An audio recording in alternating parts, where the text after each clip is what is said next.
Challenging yourself is pretty much the only way how to get better in the things what you are doing. Hello, my name is Martin and welcome to my channel.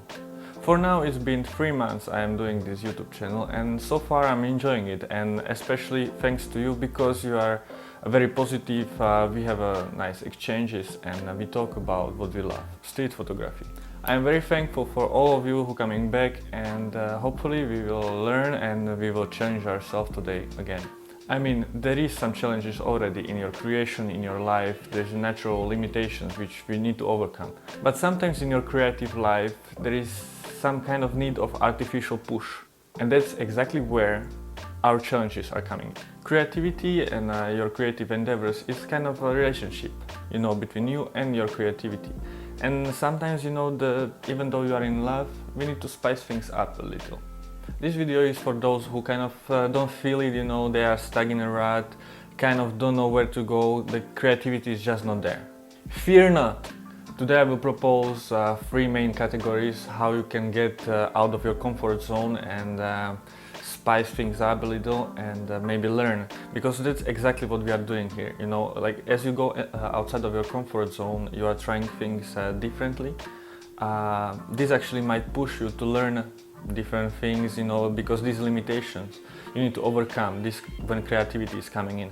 So I would call these 3 categories as limitations. First, limitation of yourself. Secondly, limitations of space. And thirdly, limitation of subject.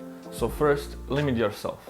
By limiting yourself, I meant limit your input or limit your way of activity. For example, if you are shooting in color, challenge yourself to shoot 1 month black and white. Only black and white JPEGs, and try to see the scenes in black and white. Try not to think so much about color, to pursue a red jacket woman because you're shooting in black and white. So you need to push your brain actually to see things differently, and that will really enrich your creativity. I tried it and I was really happy with the results. I was not that happy because I was shooting actually in black and white in JPEGs, to absolutely limit myself. And I had a couple of really great photos which would work actually for my projects which I have ongoing, and I cannot just add the color, and actually I am color shooter myself. So it was kind of disappointing, but at the same time I learned new stuff. So for this first one I would actually just advise you to shoot in a black and white JPEGs, but still shoot plus raw, so after, if there will be some photograph which will work for you for later, you still have it. In this first group of limitations, it can be whatever you actually bring into the scene. It can be shooting in different style, like color or black and white. You can shoot with different lenses. I heard about 35 for 35, so 35 millimeters on 35 days. Every day you try to shoot something with 35 millimeter. It can be 50 to 50, 50 days, 50 millimeter lens. You can actually change it, how it goes, what's your possibilities. Another interesting way would be to shoot or pretend that they are shooting analog. So you will shoot only 36 frames by session, when I go outside I do 400 photos easily. Imagine that you do only 36, there is no limitation on your camera, or you can actually even just take your analog camera if you have one and do it like this. But if you have digital or phone, just try to limit yourself to 36 photos, not by scene, 36 photos by whole day or by a whole month, and just try to limit yourself to think actually what you are doing, to slow down and to shoot precisely what you want to shoot. You could also slow down your shutter speed. This would be interesting because as you go down with your shutter speed, for example 100th of a second or a 60th of the second, it would be very hard on a bright day to shoot, and also the movements will be blurry.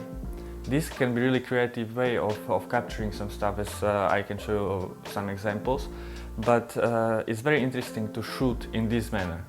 So it's like when previously I said you need to slow down, here you will slow down your camera, and it would be very interesting to see what you are coming up with.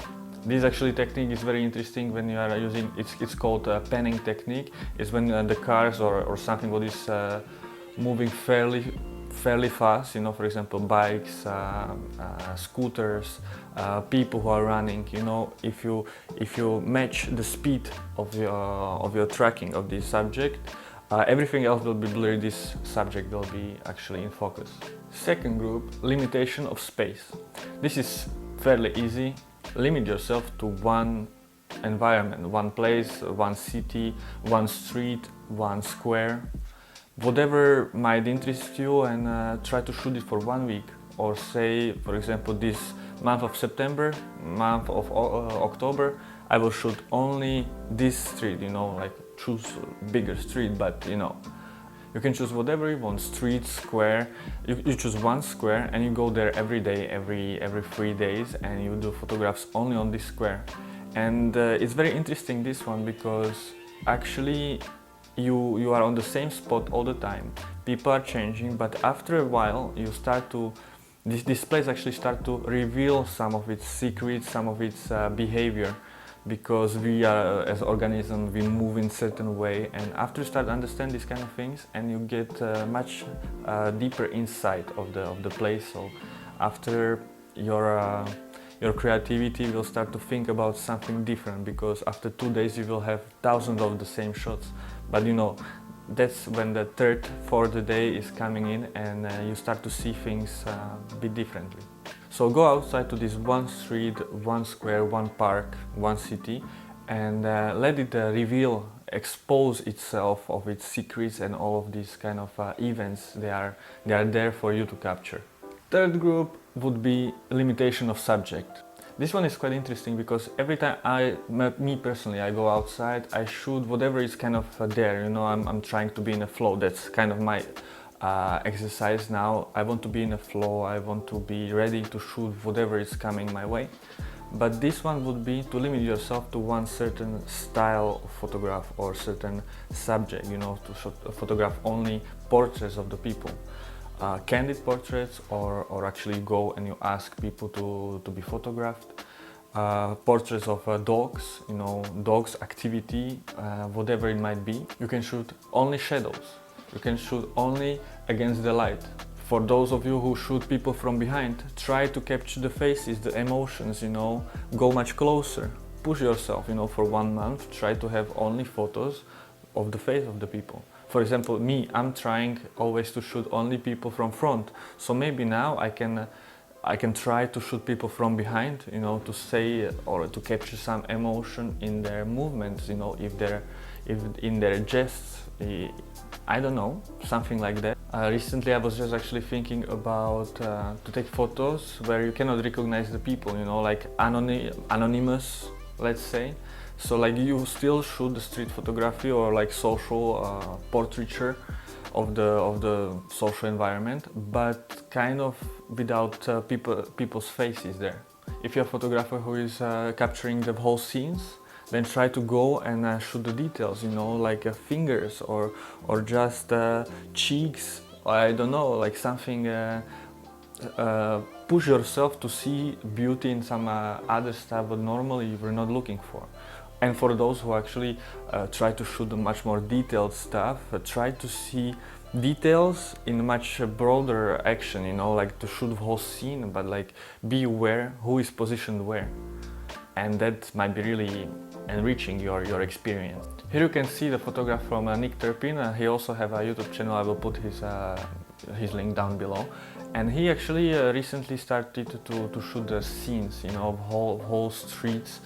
And I don't know, I just like his way how he captured the movement or this social mess of people just being there, passing around, and yeah, try to do it like this, but like in a like capturing way, you know, that you actually can feel something from it, because sometimes it's just, you know, snap of the street, but it doesn't kind of like.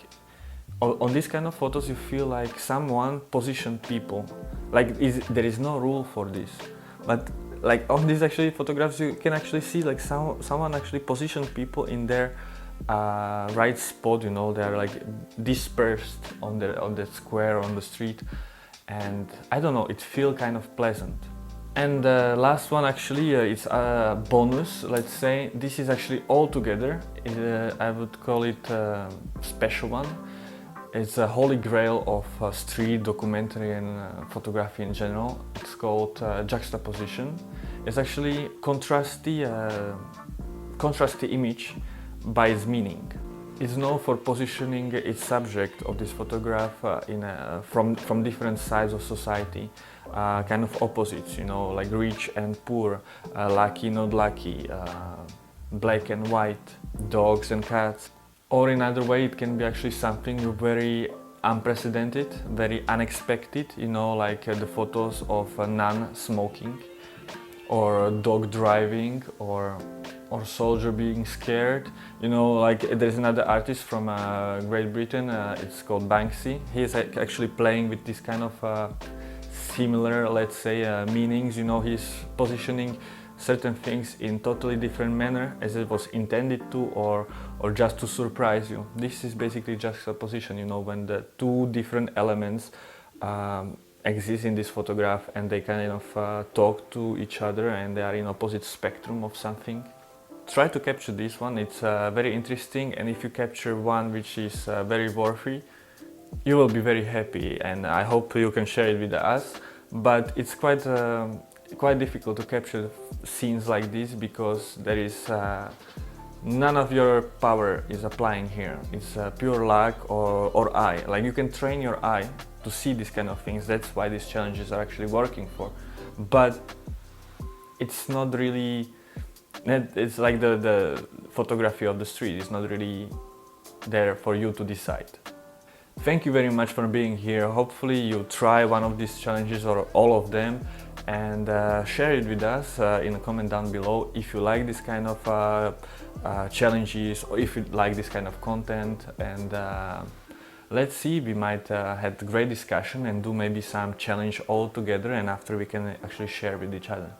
Thank you very much, guys. Have a nice time and see you later.